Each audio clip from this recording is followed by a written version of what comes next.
Des œuvres surannées aux aspirations contemplatives dans des lieux désolés et mystérieux.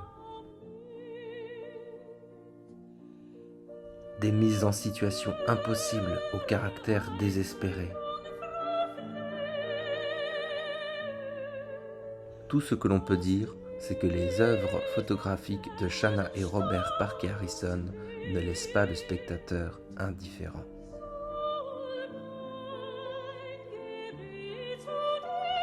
Ces deux artistes américains, assez discrets, travaillent ensemble main dans la main depuis plus d'une vingtaine d'années sur la relation entre les êtres humains et leur environnement.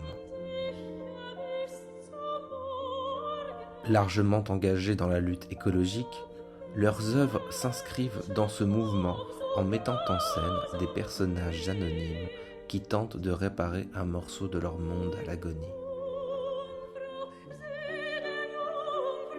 Le personnage central, mis en situation en costume noir, n'est d'autre que Robert lui-même, photographié par son épouse Shanna.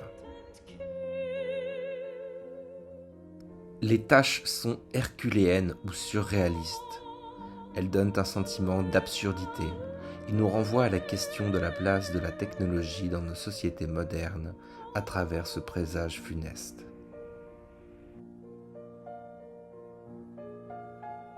Lors d'une interview, le couple s'exprime sur son travail.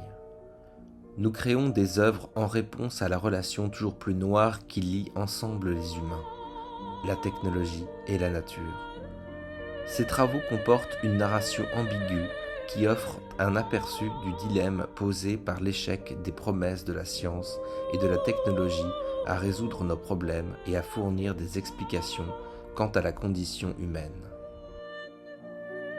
Largement inspirés des techniques des premiers photomontages de Gustave Le Gray ou Edouard Baldus, les Parker Harrison tiennent à revenir à une méthode authentique, loin de la manipulation numérique. En effet, ces réalisations ne sont le fruit d'aucun traitement numérique de l'image.